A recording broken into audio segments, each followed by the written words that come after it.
Hey Jared, how you Hey, doing? good morning. It's 11:11. Make a wish, my Uh, man. Dude, what am I, a farmer? Getting me up all early? Today we're going to talk. Well, this is my podcast. Going to see my friends.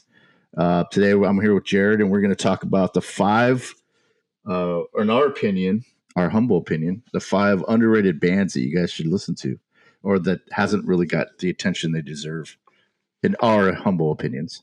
Hmm. Um, so Jared, you have five, right? You have five?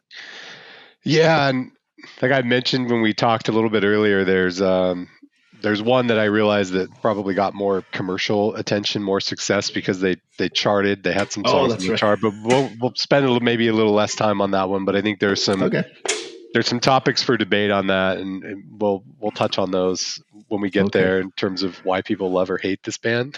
But Yeah. yeah, I think I mean, you and I have known each other for going on 30 years, probably 20, 25, Jesus. 26, 27. Yeah, it was Yeah, like somewhere 2001 when close. I met you. Yeah. Okay, maybe Well, no, I'm what? I'm overblowing it a little bit, but about 23, 24 years. And I think during that time, musically and speaking more in terms of like rock, indie, alternative rock genre, Yeah. we've as friends and I think also as musicians and as people just kind of coming up in our 20s and 30s and into our 40s, there's we certainly have a musical palate or a taste, I think, Yeah. but there's Well, sorry to interrupt, but there's bands on my list that you introduced me to that I would never have heard of if probably I hadn't heard them from you. I think there's two, maybe two on here. hmm oh, cool. Yeah, two. Definitely two. So, And you've yeah. introduced me to a number as well, so thank you for that over the Oh, years. yeah. And Thank you. but I think that the reason this topic I think is relevant to anybody, and I'm not saying everybody needs to really agree with us on or me on who these bands are. There's probably dozens of other ones that maybe deserved more than they got in terms of commercial success or recognition. So this may be just a sampling. I'd love to hear from Yeah. folks who comment on Oh, this yeah. when it's published. Particularly as I'm, into my 40s now, and radio is less of a thing, and I Yeah. don't go out and see as many shows. I'm happy to be introduced to new things. So if anybody in the Yeah. comments or when this comes out, really just feel free. Yeah. I'm really open to that because I've I'll gotten to put, that I'll, point in I'll life put where I'm all of the like, bands. where's all the cool new bands at? That aren't on the radio, or whatever happened to MTV went to shit too. So Yeah. it's Well, I'll unless put all you're the bands that we talk about in the description, and yeah. so since you are the guest, I'll let you go first. What we'll do is you do your number, and this is in no particular order. I'm assuming. For me, it's in no particular order. Mhm. But you'll go number five. I'll do number five. You do number four. We'll do it like that. Does that sound cool? Yeah, just steer me Okay. in the right direction, man. I made a Sweet. list, and Start us off, Jared. before we started, do you have some that you're tossing in there? I have my five. Do you want me to start? Oh, I see what you mean. We'll go back and forth, like your five, my Yeah. five. Okay, gotcha. Yeah, like you Okay, go five, I go five, you go four, yeah, I go four. I got it. Okay. Okay. Um, yeah, this one, this one's near and dear because when I first started going to shows when I was 18, 19 years old, I lived up in the sticks, and we used to drive into Sacramento and go to the Cattle Club. And for anybody who might see this, who's from that era, the Cattle Club was a big, I think, incubator for a lot of bands in that scene, and I think even across the genre. But one of the local heroes there was this band called Far, and Oh, yeah, I went deep on that one. Uh, Far was one of those bands that I saw originally, when it was $5 to get into the Cattle Club. I think we were 18, and I was rolling with a crew that was everywhere from like 16 to 19. So it was an all ages venue. But what was great about that is you got this really raw, youthful energy that embraced up and coming music, up and coming genres. I even saw Sublime there at some point, and Bush and the Toadies, and I mean, oh, you I saw saw. that tour when the Toadies opened up for Bush? Well, I saw them at the Warfield when they played that Uh, show, but I saw those bands independently oh, gotcha. at the Okay. Cattle Club. So I mean, Yeah. hats off to whoever was doing that at the time at the Cattle Club. Um, But the reason I think that, if we fast forward through, Far got, they had this local following. They got signed to, I think it was Immortal Records, which was like a subsidiary of Epic Records, if I'm not mistaken. They were just kind of this raw part of that early screamo, if you will. I think the guy that produced their first studio album when they were on Immortal dubbed it kind of the first screamo album to ever really be released. There was also this sort of sticker that was running around at the time called Almost Core, and I think it was a reference to like almost being hardcore, but it was still just a little less heavy.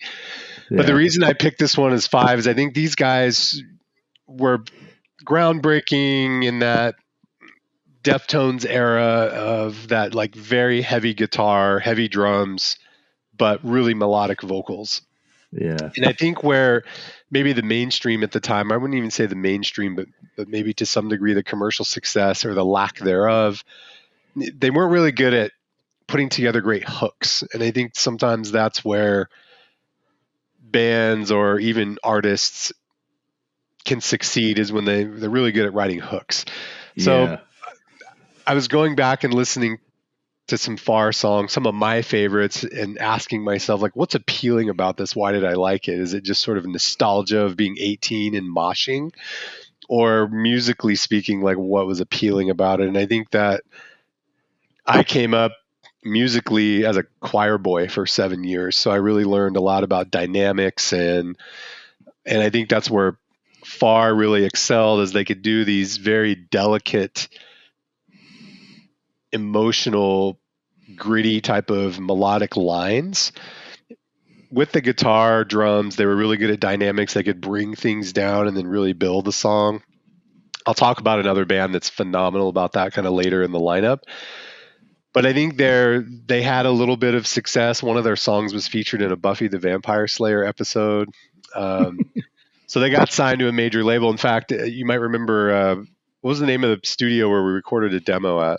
Prairie Sun? Oh yeah. Yeah. They recorded their first album on Immortal Records at the same studio that we had recorded in. So, but they had some songs with some hooks, maybe not necessarily with the pop sensibility of a more mainstream artist like a Green Day or something like that.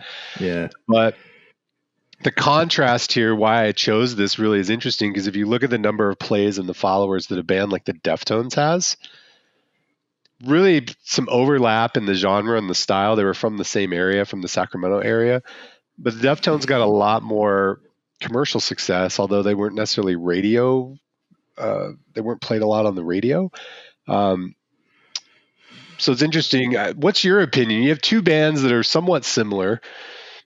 Not to say that the Deftones were identical, but they were from the same era, from the same area, and both got signed to somewhat independent but major labels, and one was more commercially successful and one was not. I mean, how do you see that? The Deftones aren't necessarily known for writing great hooks either. Yeah. Well, that's what I always kind of, when you would play the Deftones a lot, and they had a few songs that I really liked, but I couldn't tell you the name of them, but I didn't hear, you talked about Far a lot, but I never could grasp what, like, could never grasp kind of like when Jonah was the lead singer, right? Yeah. On Far. So when he did his other stuff, then I could kind of identify, oh, that's, whatever, new and original, or that's this or whatever. But if you played a Far song, I couldn't tell you, like, I heard them much more than I did from you than I did actually hearing their music. Because I heard a lot more. You played a lot more Deftones, which I liked. And So I mean, I couldn't really identify what a Far song was, but I remember it. Knowing Jonah, the lead singer, not knowing him personally, but knowing his style of singing, like I could definitely see the similarities between Deftones and Far. And I think they just did a really good job of. Not to vortex too much into the topic of Far, but for anyone listening to it, if you want to kind of get a taste of where that genre sort of developed, I think, I was reading on Wikipedia about Far, and a lot of, if you read other bands, I'm trying to remember the name of one, I'll think of it later potentially, but I think a lot of other bands were influenced by Far. Yeah. And I've seen that comment a lot over the years and kind of reading reviews or listening to interviews of other bands of that era. So I think, I just want to tip of the hat to them. They were out there doing it, playing the small clubs, playing the all ages, doing playing the heavier music, the heavy guitar riffs, the heavy drums. And as young folks, they were great musicians. And obviously Jonah was a gifted vocalist. And so putting it all together, I think it's worth a listen to anyone who hears this podcast, to, if you're kind of a nerd about understanding where genre sort of the ground spring of where that was happening, Sacramento at the time. And then you had your other bands that came out of Sacramento that were a little more commercially successful, like Papa Roach, Love 'Em or Hate 'Em, Deftones we talked about. Even in that same era, there was somebody's going to sharpshoot me about this, but who did Short Skirt, Long Jacket? Cake. Oh, yeah. Totally different type of genre, but they were this music scene that came out of Sacramento. There was a lot going on there. And I think even in the 80s and early 90s, what was the other sort of hair band that came out of Sacramento? Oh, man. It was huge. Oh, it's not what you got. Tesla. Yeah. Right? Yeah. So shout out to Sacramento and all the music that's come out of there. There's probably a lot of other genre and other people that, people would comment about, but there was a lot going on there. So I just wanted to bring up Far. Sweet. They never really they were big in Japan, I think is where their biggest record sales were, if I remember that. But, they great band, cool, man. Really pioneers and part of that early scene. If you want to relate that to like sort of the Seattle grunge, like Far was part of one of those original Sacramento kind of hardcore or screamo type of genre, kind of came from there. So we can move on from there, but that's my comment on that. My number 5. Cool, man. Well, hey, we're starting off strong. That was a good one.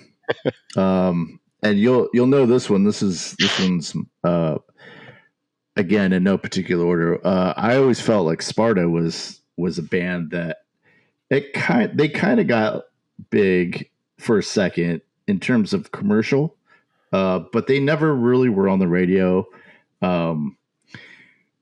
I think they came out at the end of MTV, so I know they made videos, but I know that like I never saw it on MTV. Wait, okay, and that's a whole other podcast. What the fuck happened to MTV? That was like a brilliant platform that went to shit. I mean, that was MTV was really, they kind of helped shepherd in like a new kind of, you could see bands. They had shows like 120 minutes and all that kind of stuff. But anyways, I digress. Yeah, heavy metal. Kennedy. What is it? Headbangers Ball. That's what it was. Sparta. They came out in 2000. I think 2. Wait, what do I have here? My notes. 2002. Came out with that Wiretap Scars, which is how you were playing it. You were playing like the demo of that, I believe, or something. It was before they signed to Dreamforce or DreamWorks.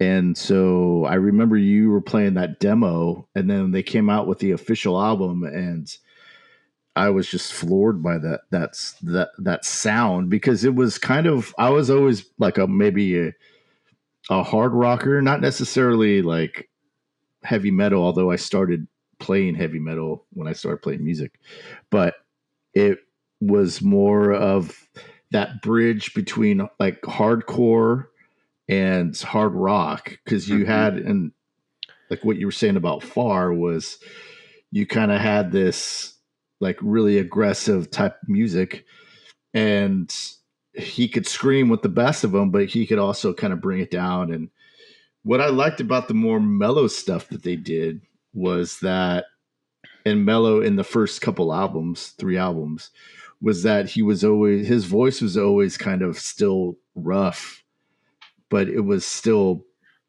beautiful. Now, I don't know if that makes any sense, but Yeah. because they could scream, and then when they would play the slower type, not ballads per se, but just this kind of slower type stuff, there was still a musical kind of landscape there that was not just playing open chords and singing, which was beautiful as well. But I mean, they just kind of, there was still a guitar doing its own thing, and there was the bass was doing its own thing. And that's what I got to meet him last year.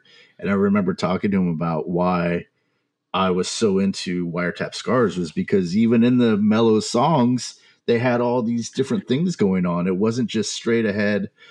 I'm playing the D to the A to the D back into an E. You know, it was very it was just a lot going on, but still very heartfelt and very, it could still get you. And so yeah, they made their first 3 albums, and I think he was talking about when I was talking with him, he was talking about I feel like I'm name dropping here, but anyways, Just he hashtag the was names. talking about, because they're on tour promoting Porcelain. Now they're going to play Porcelain, and he said that it was a really hard time in his life. And I was looking up the Wikipedia on him, and his cousin had died during that time, and or I think it was after they made Porcelain, maybe, I don't know, but it was during that tour.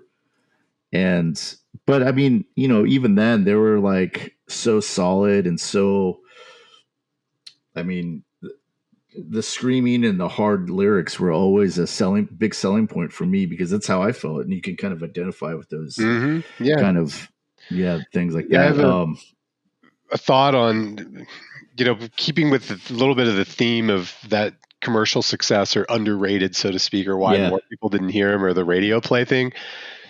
As we were, and by the way, in honor of, they're on my list too. I have that shirt. We're doing 2 birds with 1 stone here.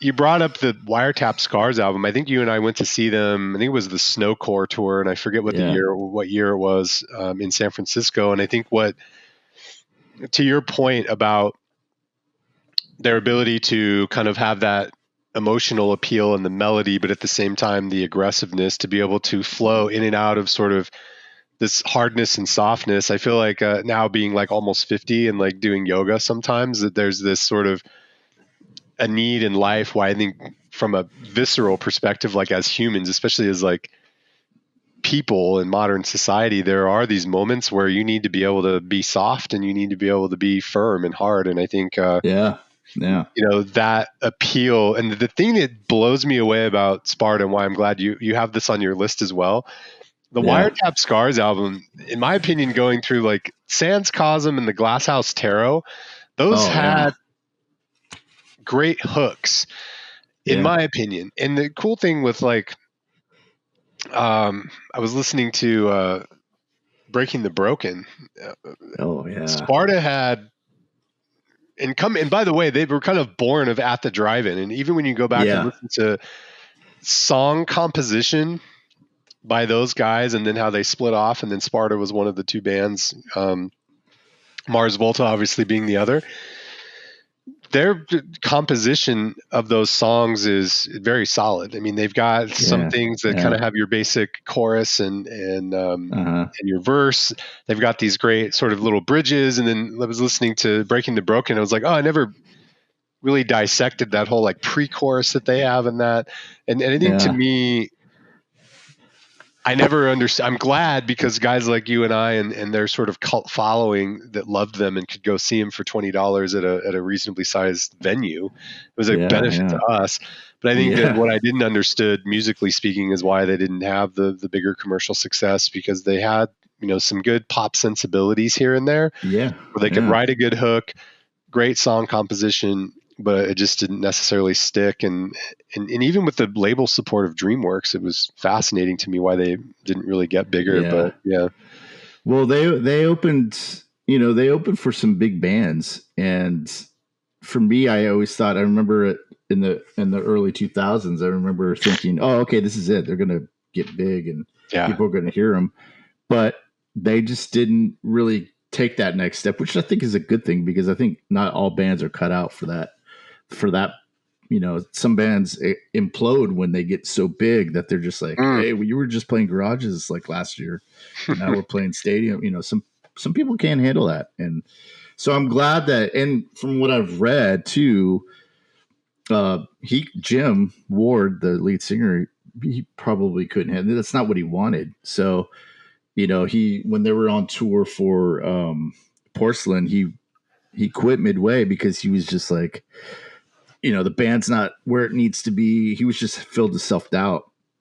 And so, he came back, they wrote Threes, and then they went on tour. And so I think and I just saw a podcast with him probably about a year ago, from a year ago. And he was, dude's chill. He's mellow.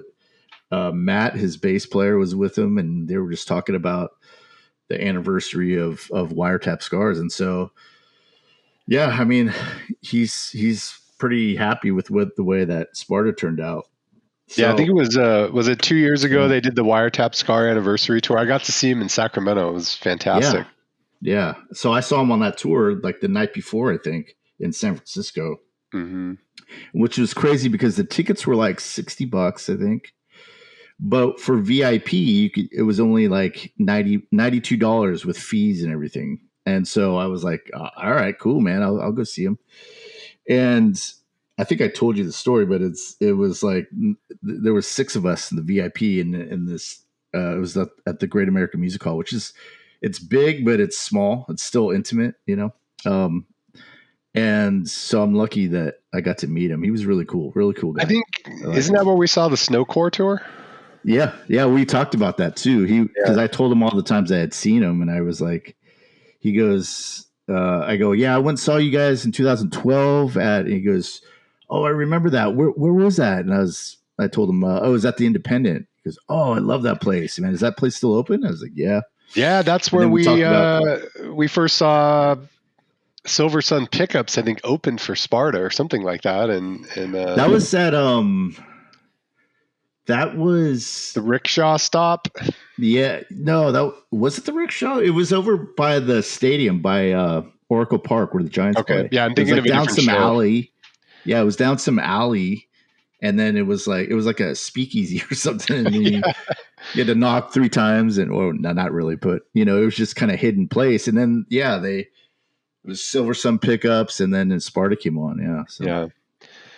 Yeah, the great era. It's been good, and revisiting some of these as you and I were talking about doing this podcast, because I mean, if you take nostalgia aside from sort of our glory days, I think being more musically mature and going back and listening to it now is like, especially after spending time watching all the Rick Beato video podcasts, is like I think going back and listening to this type of music, like I can sort of mentally more kind of dissect and understand why I liked it at the time and why it's still relevant, I think, today. And again, if anybody knows any bands and that hear this that they'd like to introduce us to, I think we're happy to do that. But Sparta definitely big influence on a lot of other music that I liked and I think that we played. And I don't know, I don't mean to take your glory on your number 5 here, but no, go for it. If we have the same band, let's keep talking about them. Yeah, I think other things that I love about Sparta really were also, being a drummer. Ouch. There's a lot of rock bands that, there's a lot of similarities in terms of their rhythm sections. And I think a lot of Sparta, I don't know if I credit the drummer or the rhythm section or the band as a whole, but like rhythmically speaking, that things were not particularly repetitive.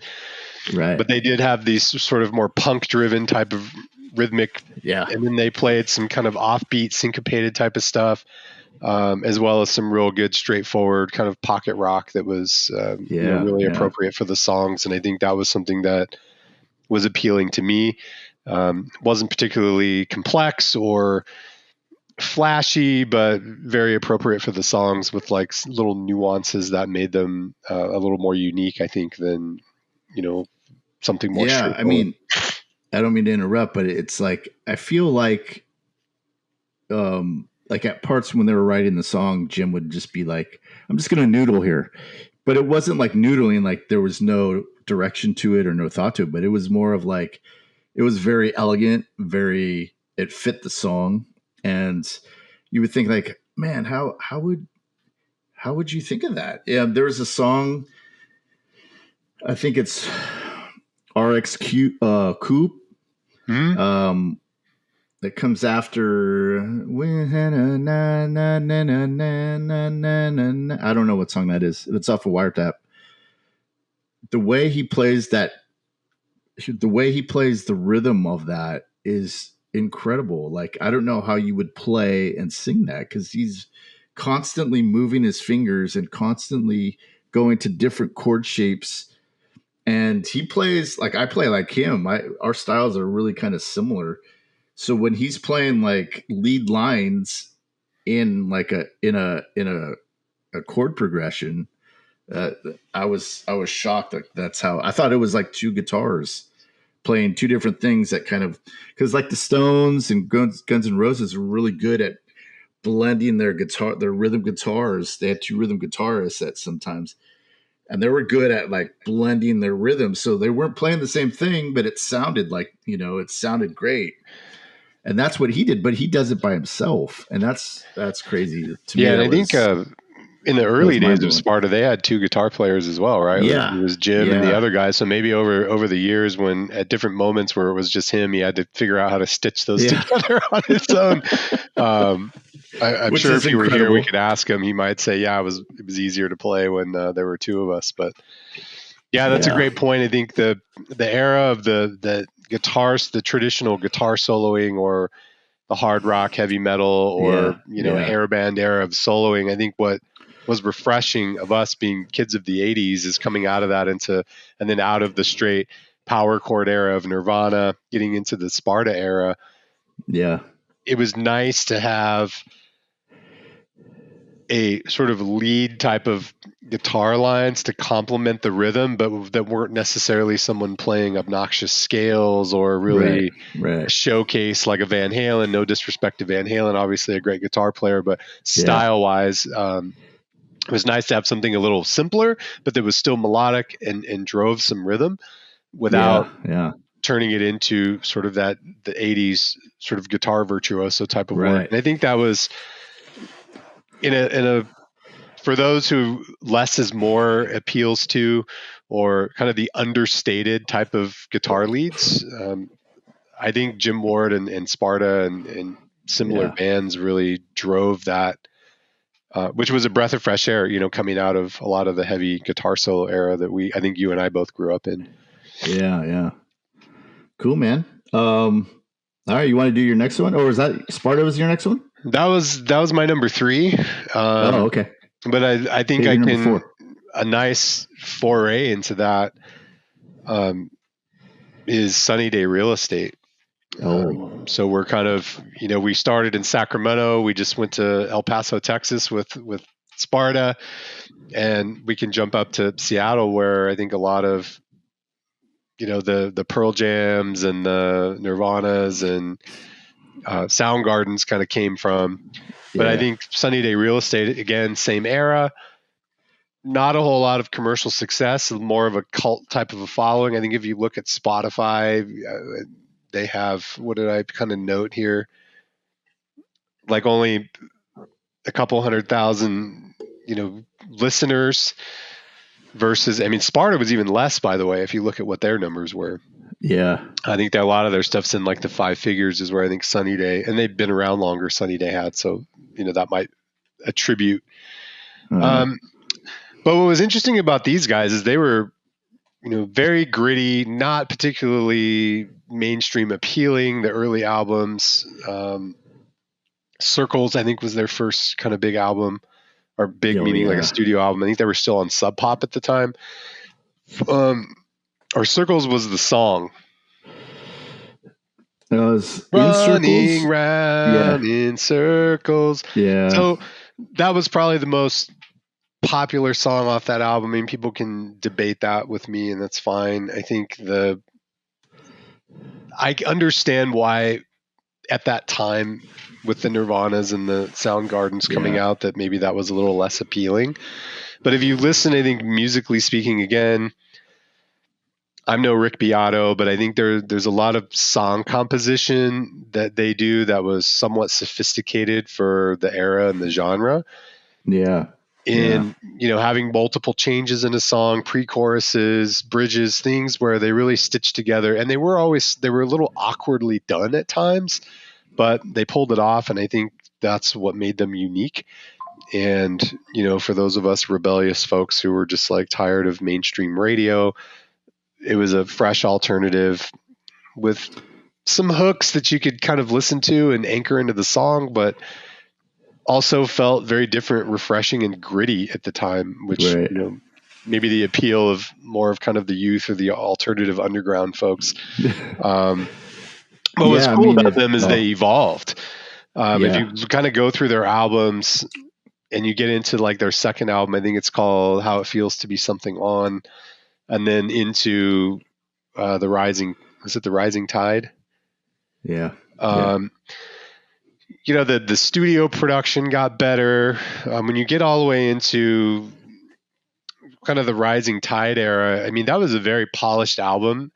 I would push to say that it's a great album that you could listen to almost all the way through without sort of having songs that were so awkward or uncomfortable to listen to. You'd want to skip through them. And even the first... I'm going to look at I'm just going to cheat and look because I've been through so much of this music in the last 24 hours. When you get into that Rising Tide era, I want to quote the songs here. So if anybody hearing this, wants to reference them. Yeah. I mean, any of the first couple of songs on that album, they're just big guitar atmosphere.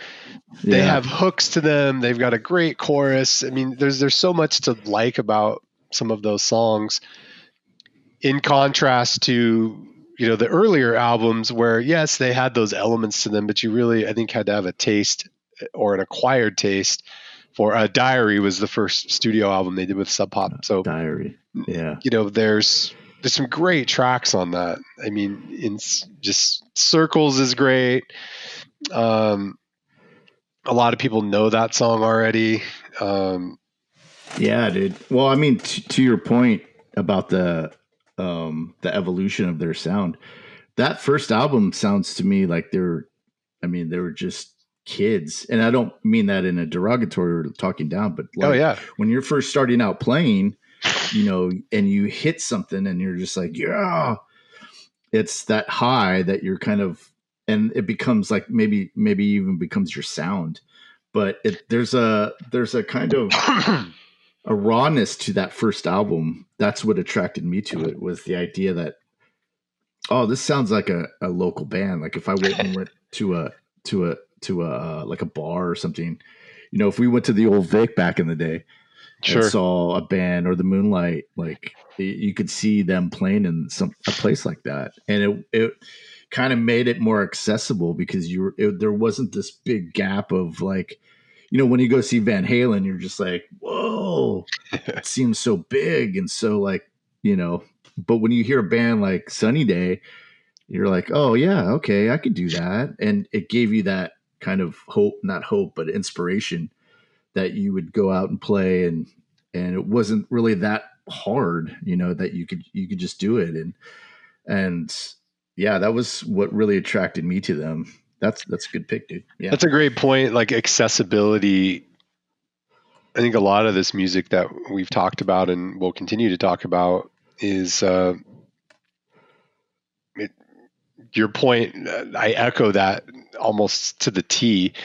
Yeah. Without taking away at all the technical and complexity of some of the songs that were written by any of these bands. I mean, there's certainly some things that are not a 4-chord or 3-chord in the truth music by any means. Right. And I think that's also part of what was refreshing about all these bands is that the guitar work and the complementing rhythm sections, it was just different.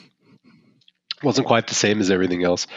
And to that point, to reference the album, their second album, How It Feels to Be Something On, the song Guitar in Video Games and 100 Million, like off that album, to me, those are kind of personally like timeless songs, and that they, and by the way, that album was a lot more kind of dark and a little slower, a little less gritty, but more introspective, maybe a little more kind of in a deeper, darker place, which was reflective. I think there's some YouTube documentaries on some of the things the band was going through. I think Jeremy Enoch, the singer, at some point had started embracing Christianity, and his whole perception of the world was changing, and so did the music along with it. But that's another nice thing with for anybody who's already knows Sunny Day Real Estate or is curious or Sunny Day curious, each album is different, but it's similar enough to where it's like it's accessible, again, to your point. But you get something a little bit different with each album that keeps it fresh. You know, take a band like Tool, who's hugely commercially successful, maybe not so much radio play, but lots of ticket sales. They're playing huge arenas. But when you hear a Tool album, like, it's Tool through and through. Yeah, there's variances in kind of that style, but I think, you take a Radiohead where they went from OK Computer to Kid A, and it's like like almost two different genres of music. But Sunny Day gave you a nice progressive evolution to where you knew it was Sunny Day Real Estate, but they got a little more polished, maybe a little bit more pop sensible as they went along. But I think that, back to the theme, very surprising to me during that era, especially when Rising Tide came out, why none of those really became big radio hits and why they didn't achieve that big commercial success. But hey, we still get to go see them. I think they're playing maybe in a couple of weeks, or is that Sparta that's playing down in San Francisco? Sparta is not for their porcelain tour. They're not hitting San Francisco, and I think it's because, well, I went and saw them in San Francisco last year. It didn't sell out, but it was there. It was packed, but I guess it didn't sell out. And then they played probably about in June. They came and played a show at Neck of the Woods, that right there on California. Is it California? I played Neck of the Woods. Yeah. So and they played there. I didn't even know it. And so I think that, I don't know if a lot of people knew, because I'm up with the, send me alerts when they're on tour or there's a show near me, and I didn't get any alerts. So here's an alert. Sunny Day Real Estate's playing in like 10 days in San Francisco. I think they're doing 2 nights. Really? At the Fillmore again? No, smaller venue. I have to check and see what. I'll look real quick. It's worth noting. Yeah, definitely, because they are playing at the August Hall. Oh, I don't know where that is. They're playing Monday and Tuesday, Tuesday and Wednesday night. I'm actually going to be in San Francisco on the 15th. Let's link up after this, and maybe we can meet up down there. Yeah, well, I'm going to LA at the end of the month, or toward the end of the month. So, well, this is the middle, so you're on the hook. All right, here. Oh, go ahead. Sparta was my number 3. We covered that with you. Okay. Yeah, just jump in with yours and let's see what's up. My next one is Dredg, which is another band that you introduced me to, and I think they only had 2 albums and a live album at the time. We saw them. We see them twice together. Potentially, I saw them a bunch of times, but yeah. Okay, I saw them twice, I think. And they're one of the bands that I think are just as good live as they are in the studio. I think what really attracted me, and I've only listened to the first 3 albums. They have 5 albums. Let's see, 5 albums. Their last one being in 2012. The thing that really drove me attracted me to them was, a lot of bands you'll hear and they're really good on the CD, and then you see them live and they're just, they're not used to the big stage, and maybe they don't have a great stage presence. They were able to kind of, they had these high energy songs And then when you went and saw them live, it was like amplified, but they weren't jumping around and they weren't like doing the rock star thing. They were just, that's just what came out of them. I mean, it's almost like they were standing still. Like that dude would just sing, and maybe he would go to side, maybe Right. a couple times, but the guitar, the aggressiveness of all their instruments, they were into it. They would move. They weren't like stick figures, but it wasn't this grand show. It was more of like, here's the sound coming out of them. I mean, you have songs like Bug Eyes, Ode to the Sun, Not That Simple, Catch Without Arms. Like those songs to me were, when I'd hear them live, were just, it just blew me away.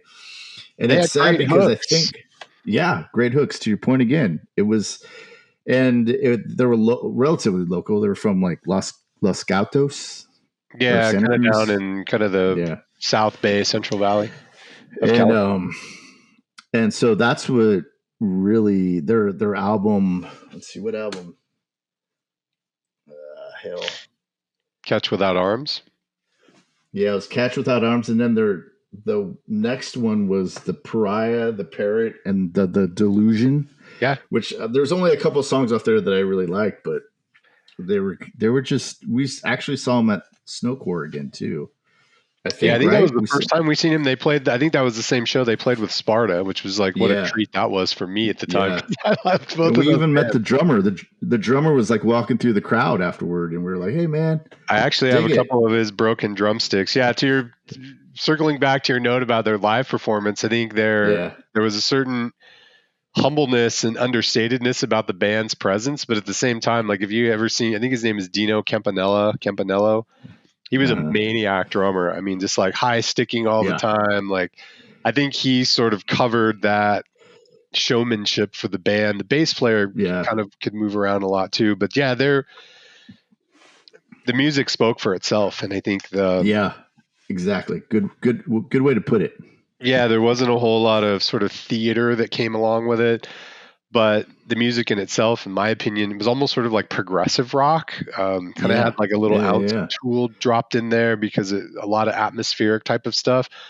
But the melody is fantastic. Some of the songs had some really good hooks. All of these, again, I think could have been somewhat commercially successul. And I know they played on again because we could see them for a reasonable price at a good sized venue. Right. But they played on Kimmel. They would play on like the Late Show. I think they played with Conan. So I mean, they had these avenues. Yeah.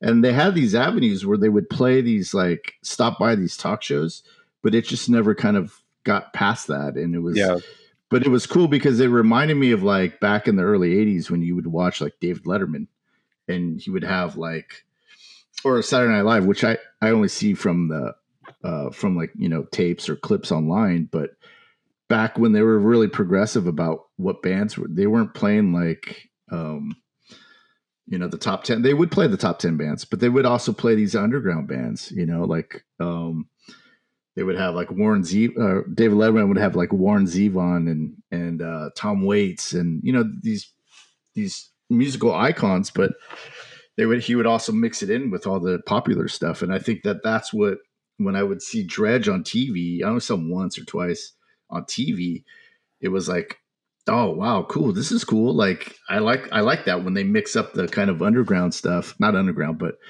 kind of, lower level tiered bands. And sometimes they would explode, but other times they would just keep doing what they're doing. And I think that, when they released their last album, I think they were like, well, we're going to take a break. And then I think in 16 or 17, they announced that they were breaking up, or they had broken up or something. So sad day, but great band.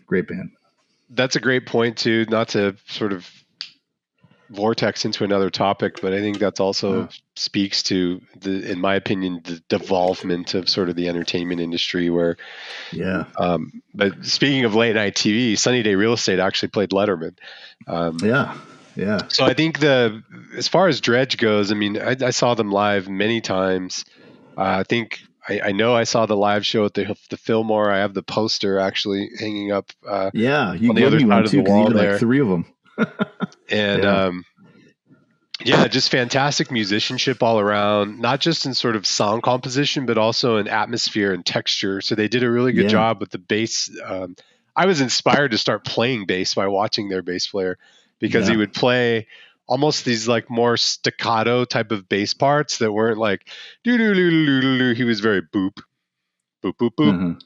like a Yeah. lot Yeah. Yeah. more what I would call like a staccato style at times in the song, and then could switch to an effect that had a lot more of like a fat, resonant types of tones. So I always Right. really appreciated the musicianship in terms of how they use texture with guitar and bass tones to create Yeah.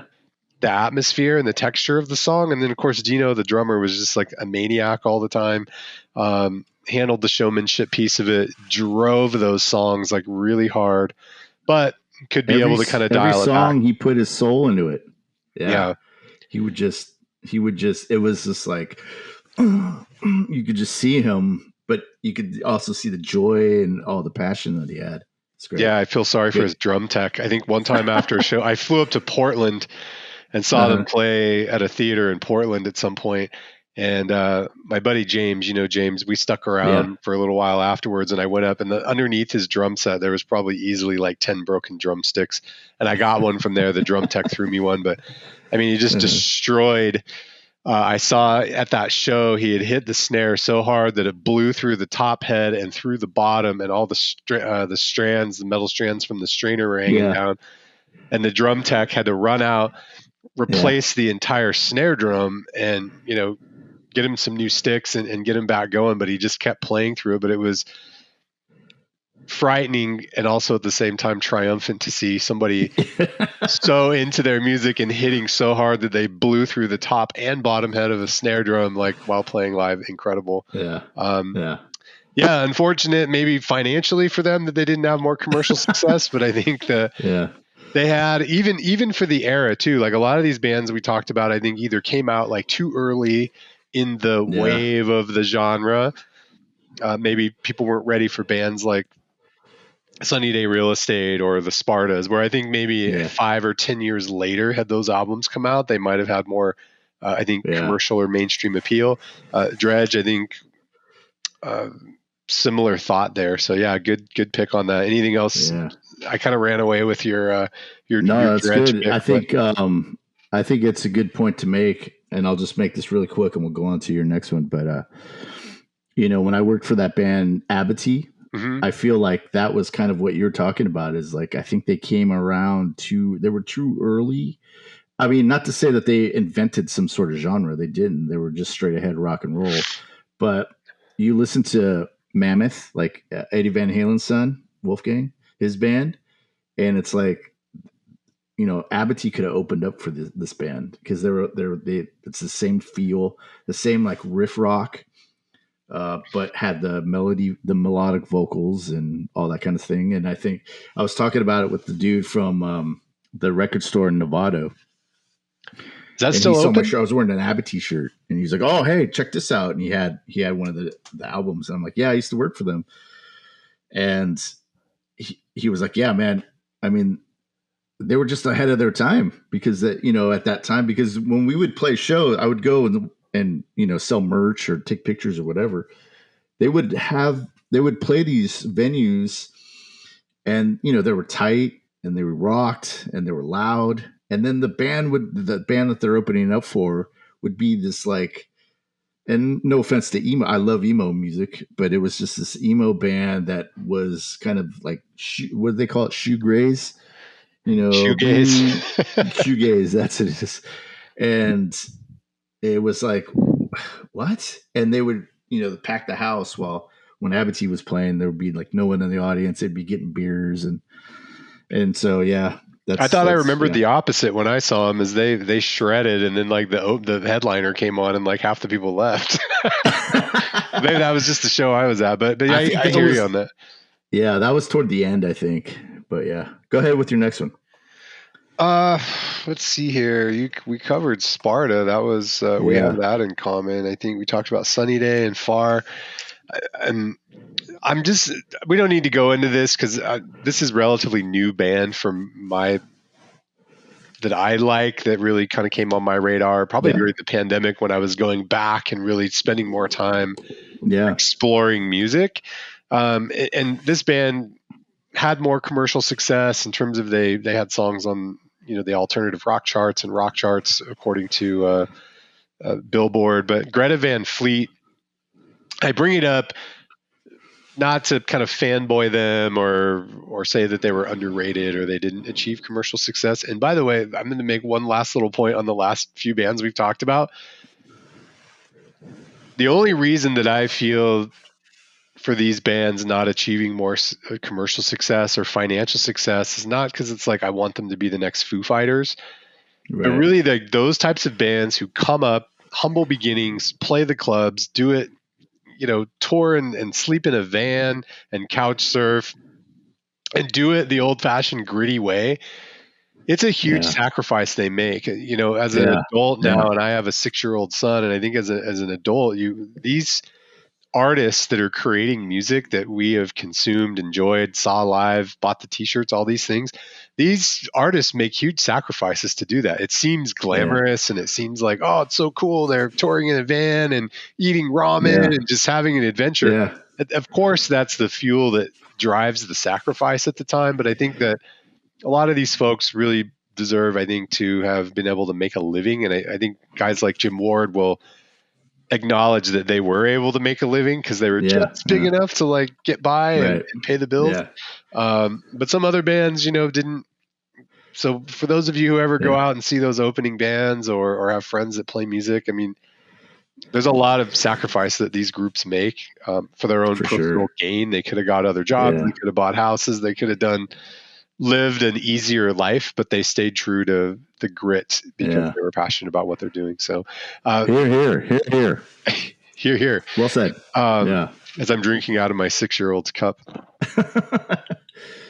But Greta Van Fleet, I think, kind of came on my radar. I think they showed up on some kind of playlist on a streaming platform or something. And, like everyone who's probably heard them is going, oh, it sounds just like Led Zeppelin. And I don't want to go too deep into all of this, but just, for anybody who hasn't seen them or anyone who has heard their music, they sound like Led Zeppelin. Mostly because the vocalist, it's very similar to Robert Plant. It's almost these big, long, screaming, vocal drops on some of these tracks. But I think the retro, I think there was this era maybe in the late 90s, early 2000s of these more like retro sounding bands who had I don't know if it was just sort of this lo-fi recording quality that they would have. I mean, I think even kind of the White Stripes and the Black Keys and things, that was that style of recording that had a little bit of that analog feel to it. But I think and I'll debate this with anybody who wants to talk shit about Greta Van Fleet. Yeah, they sound very similar to Led Zeppelin. But I think, as I mentioned to you, what I respect about them is that they just owned it. They just like, we were heavily influenced by Led Zeppelin and we sound like them, but they do their version of it their way. And I give them a pass on it and almost respect it because I don't know there's anybody else that can sound like another band and pull it off without the criticism. But the one thing I think I appreciate about them, maybe a little more than Led Zeppelin. And this is not to take away from Led Zeppelin's everything, their legend and their just virtuoso musicianship of all the band members, but I feel like Greta Van Fleet, they're a little bit more groovy and funky in their more upbeat songs, and they can do very delicate ballads as well. Their ballads are incredible. If you ever listen to some of their slower songs and their ballads, I mean, they're every bit as epic as anything you've ever heard. But they're, I shouldn't say epic, but I should say ballad quality. But I'll give them you can almost dance to some Greta Van Fleet songs because they have that kind of groove and that sort of backbeat to them in the rhythm section where you can almost kind of dance to it. It has this like little bit of a funk groovy edge to it. And to me, I welcome a Led Zeppelin version that has that quality about it. As I've gotten older and had a taste for electronic music and been to Burning Man and festivals, like I like something I could dance to. And I think at some point in my era of playing drums in a punk band, I was always like, people either mosh or stand there with their mouth open. And it was like music that you can dance to, like people still or bob their head to, even like have that like hip hop sort of quality to it. That's my 2 cents about Greta Van Fleet. Why I don't give a shit that they sound a lot like Led Zeppelin. They do it well. They do it in their own way. And I think where they have a leg up in modern music, if you're going to sound like Led Zeppelin, is like you can almost dance to it. It's groovy. Right. Yeah.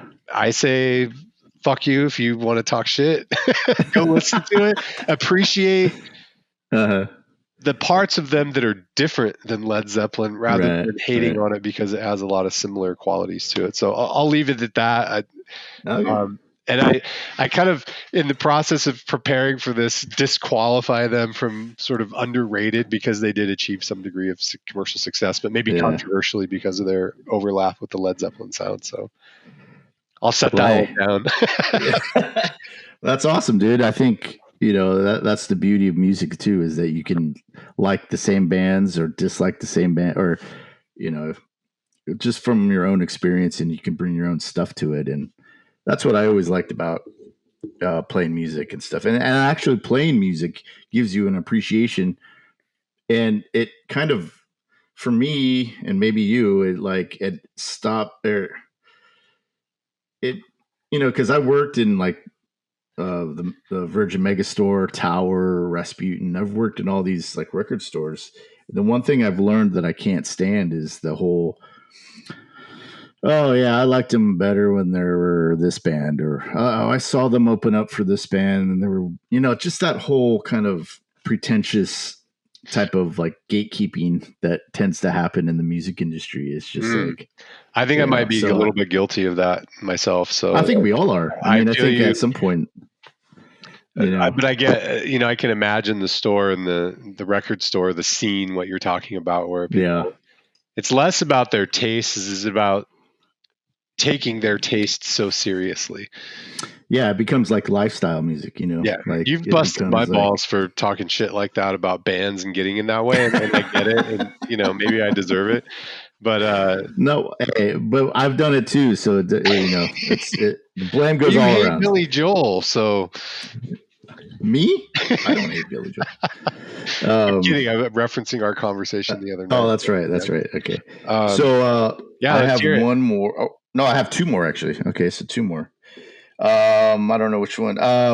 Local Natives was a band that I kind of got into when I moved the second time to San Francisco back in 2009. Or no, yeah, I moved there in 2009, but they came out with this album in 2010. And then they came out, it was called Gorilla Manor, I think it was, their first album. The hit off of that one was World News, and it just had this kind of weird kind of, it was like a chanting song. It also was kind of had that, what you were talking about, that kind of lo-fi, independent rock sensibility to it. And that really hooked me. And then they came out with this album called Sunlit Youth. Let me see. Hold on a second. I'm looking at them now. I've heard the name enough times, so this is actually some homework for me. I'm really curious. Yeah. Is it still kind of in that sort of rock, alt rock genre, or are we talking something? How would you describe? Yeah, it's kind of like, I would say they kind of, I don't even know how to describe them. Maybe like Radiohead-ish in the sense of they have like a lot of atmosphere to their songs. Mm-hmm. Like when they play a song, it's not only what they're playing or what they're singing about, but it's also the kind of atmosphere they kind of create with their music and the lyrics. I don't know, it's hard to explain. But they came out with another album called Sunlit Youth, and I think Dark Days was kind of a popular song for a minute. I heard it a bunch online, going to social media networks, and you would hear them, like if someone would post a video, like an Instagram post, they would have that song in the background. And then they came out with Violet Street, which was, I think, in 19, and Oh, wow. I So this was is pretty really current. hooked on. What was that? This is all pretty current music then. Yeah, and they came out with a song called "When Am I Gonna Lose You," and that was really that was a great song for me. It's very like piano. It starts out with a piano, but then it kicks in, and it has that. Actually, it has that kind of. And I'm not a. You could probably speak more to this than I could, but it has like techno feel to it. Mm-hmm. I don't know if that's the right word of house, but it has that. Boom, boom. It just has a beat that's kind of in that. I would always say Yeah. like electronic. No, I'm actually excited It's to natural. hear about this. It's natural. It isn't electronic, but they mix the two very well. So, and I never saw them live. I wish I would. I remember when I lived in San Francisco, this happened all the time, which I would get into a band and then look to see if they were playing, and they would just played like the night before. And, they were small enough that they weren't going to come back around for another like 5 years. So I'd be like, Oh, boo. yeah. Go ahead. Looking at their kind of discography, it looks like they've been around for a minute, and they just put something out in 2023. Yeah, I think they put But I'll Wait for You. They put it out this year. It was released April 19th of this year. I haven't heard it yet, so but they're a band it was always in the peripheral, it was always in my peripheral kind of vision of like I would be listening to something and it would be like, oh, if you like this band, you'll like this. Oh yeah, okay. And then I would always play the song and it would always be great. And there's some songs I like from them that it's kind of like some other bands that you like I love Wiretap Scars, but I couldn't tell you the order of the songs or some of the names. But I love that album. I've listened to it millions of times. So it's kind of like one of those things. He's the master of like knowing all the song names on all the albums.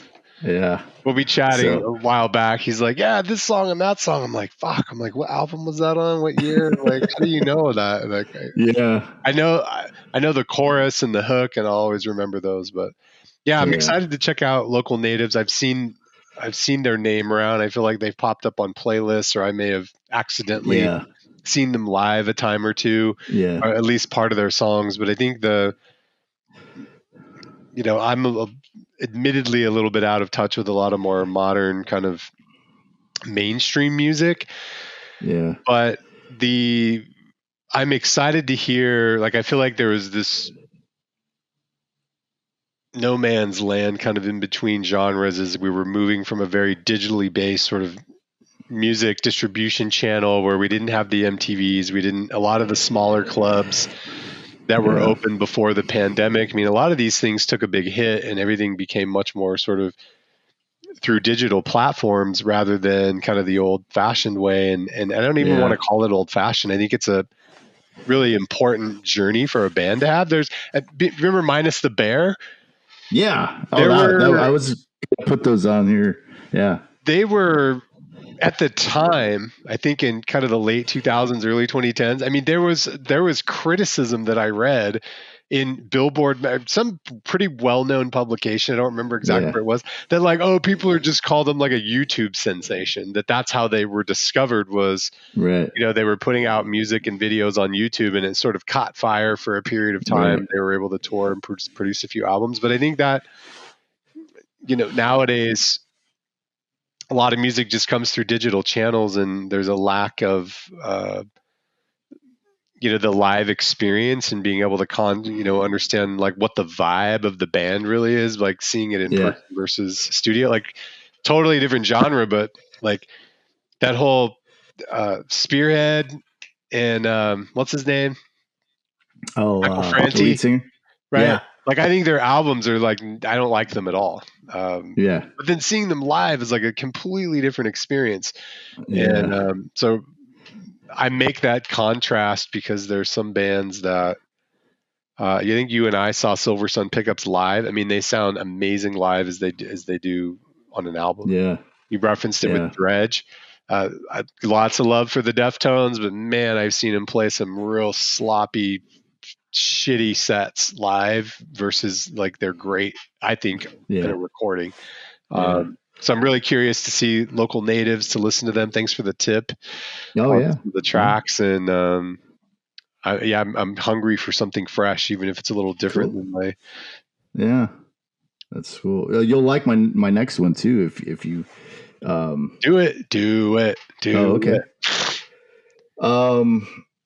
This one they only have I found in the pandemic when the shutdown, and I was doing what you were doing. I was just listening to music. I was making a lot of music at the time too, and so I was always looking to see if I could find a band that wasn't really in my wheelhouse, because I tend to kind of, I have my bands, and if I don't hear anything new for a while, I'll just stick with those bands, and that's what I was in. So I was like, I need to get out. I need to find some new stuff. And this one, I don't even know if I'm saying this right, but it's called the Viral Society. Oh, okay. Don't know them. Awesome. Viral, VRYLL. They only have one album. Again, when I got into them, I was playing that album, just all the time. And they broke up. And there's some live performances on YouTube that I would see. They were great live, it looked like.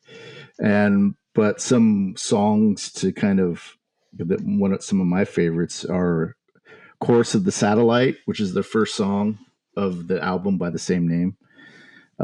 Andrea Rublev, it's a Russian name, it seems like.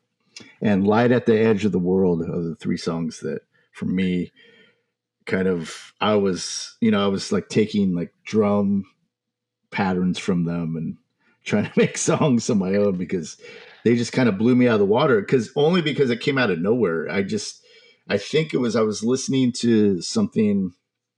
I think I was listening to The War on Drugs, which is a new band. They're okay.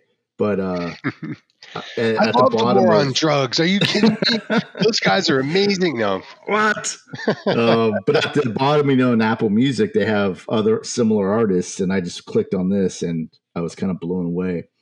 But they're kind of, they have that kind of not techno, I don't want to say electronic sound, maybe, sure, to them.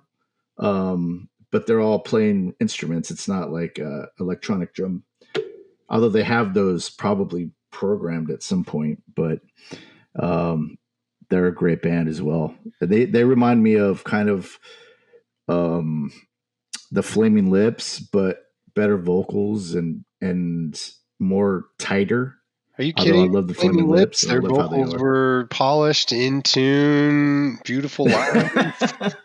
Well, that's part of their sound, and I love that sound. I love that part of them, because I probably fit into, but this is kind of a little more concise, a little more tight. Well, I like the concise. That yeah. Yeah. So that was, and I got one, or I had one honorable mention. Oh, never mind. Honorable mention. Yeah, they're a great band. So those are my five, I think. 1, 2.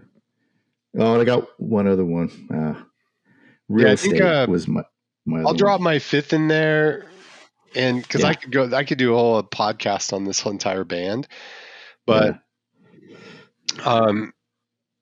the Manchester Orchestra, if you've never heard them, whether you're into sort of like hard rock or indie, whatever these other kind of sub labels of alternative rock that you kind of want to put on there, or whether you're just like a music aficionado in terms of appreciating song composition, I think composition would be a really good way to describe some of the more musical complexities of the music under the umbrella of sort of like rock. I mean, you could argue jazz and other types of genres might have some more musical complexity to them in terms of, chords and things, that the way things are stitched together, playing in keys that might be a little more difficult to play. Yeah. The Manchester Orchestra, I'll never forget. I got married and I moved into this house, and I was setting up my office in this spare bedroom that we had, and I was going through this stack of like loose CDs, and I had found this, one of those compilation CDs from some tour, and I popped it in my computer because back then I had a computer that still had a CD player in it, the disk drive, and it had a CD burner. Yeah. This was in 2011, 2012. Anyway, that song "Shake It Out" came on, and at first I was kind of like, I wasn't really that impressed. But as the song went on, I was like, wow, this is actually really good. And then I had started diving into a lot of their other records, including Everything to Nothing. And then you get into, I think it was Simple Math, and then their newer stuff, even that's more current when they came out with, I think it was called Cope. I flew to San Diego, by the way, like 2 days after I got home from Burning Man. I jumped on a plane in San Francisco or Oakland and flew to San Diego to see them live because they had played in San Francisco while I was at Burning Man. And I got back, I'm like, God damn it, I want to see them. So I like had a credit card at the time, and I'm like, I'm just going to put this whole trip on my credit card and go. But I think we've already eaten up a lot of time, and I could do like a whole hour on this topic. But Manchester Orchestra, I think, again, a band with a really strong kind of, I wouldn't even call it a cult following, but just kind of an underground following. They're still looking at, I think, about 1 million listeners on Spotify. They have a handful of songs that have over 1 million plays. But I think, you don't hear this stuff on the radio. Not that I listen to the radio a lot, but it just doesn't get a lot of mainstream attention. But here's a band that has it all, right? If we take everything from, the Sunny Day Real Estates and the Spartas to, the Greta Van Fleets and some of the bands that you mentioned, I mean, these guys are, the progression of their albums, you can hear the evolution, but they've done these, like, if you go to their more recent stuff, like Million Masks of God, I mean, that album is just, I love that. It took me a while to really like the whole album, but it's just really incredibly well written. Song composition, dynamics are incredible. The drummer is insane to me, not because he's a Chad Smith or a Danny Carey, but if you listen across a lot of the albums, it's very rare that he will play the same beat or the same kick or snare pattern on almost anything. He does these really cool, like, syncopated stuff on some stuff from like Everything to Nothing.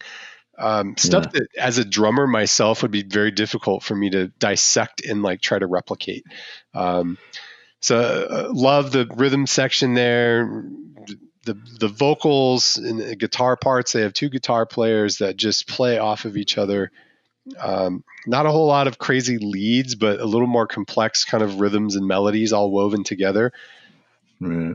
And just pure, some technical skill. I mean, if you watch videos, I mean, I'm not I'm like a 3 chords in the truth kind of guitar player, as a hobby, but I mean, you play guitar. I mean, I watch this guy play, and some of these chords that they're playing, well, it's the voicings that they choose. Voicings, that's what I'm looking for. Thank you. Yeah.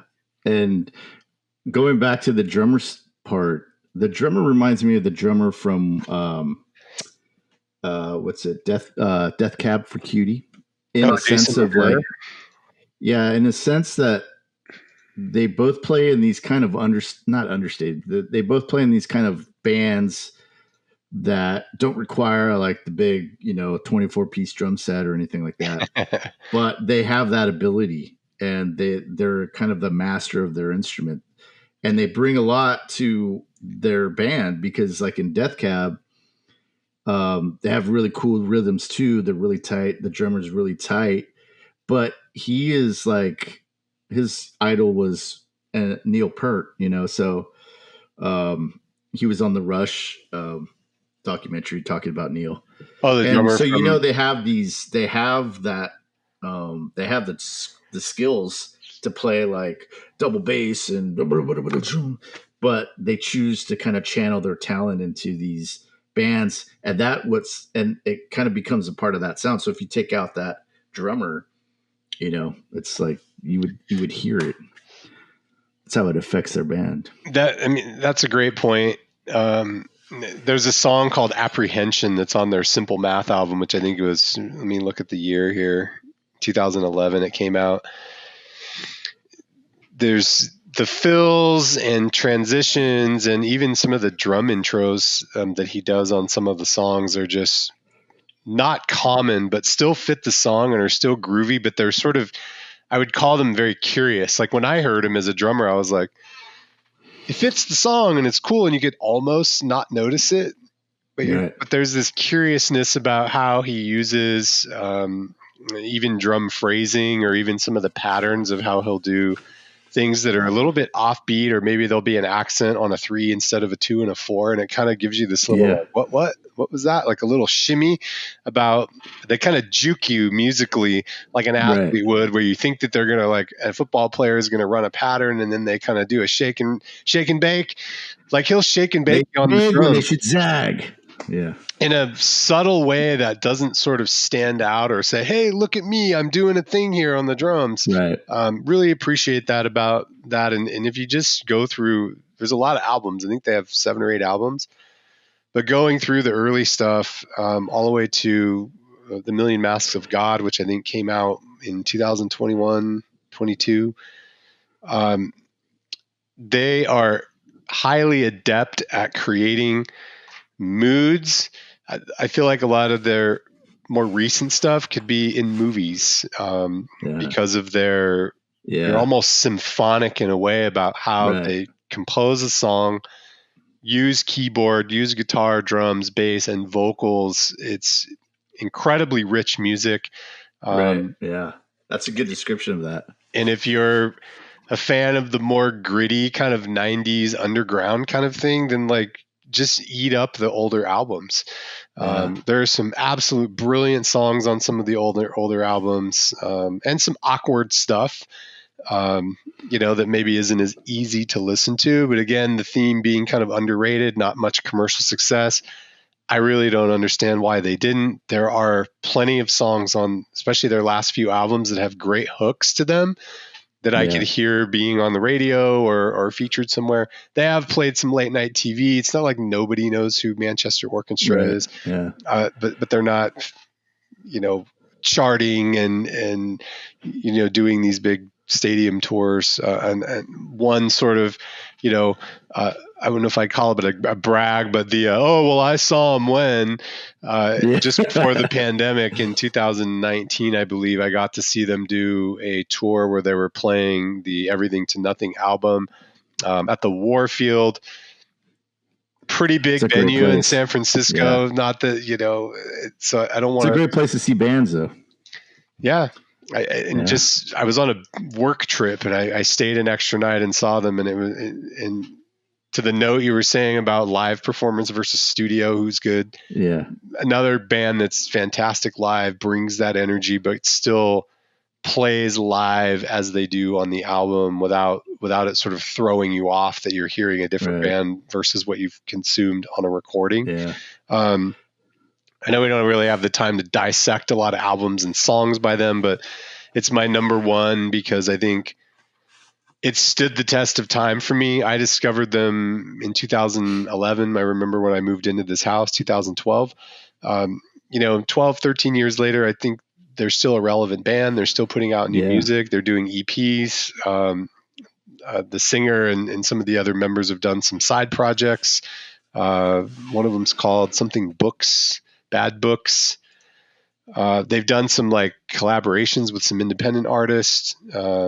I love this song that they do with, where is it? It's called You at the Table. My 6-year-old loved that song for months. They were featured on, I'm trying to look it up here. Here it is. Appears on Proof of Life album by Joy Oladokun. The song's called You at the Table. It was a great track that was done in collaboration. I believe Joy was sort of an independent artist who really makes her own music like in the loft in her house, somewhere out of Atlanta, I want to say, but also a cool artist. But they're doing collabs with like underground artists that are making Right. records in their basements, here in 2000 in the 2020s. So really, I think a relevant band today that has plenty of deep, older albums that you could just eat up if it's totally new to you or you've dabbled in it before. By all means, like, yeah, hit it up.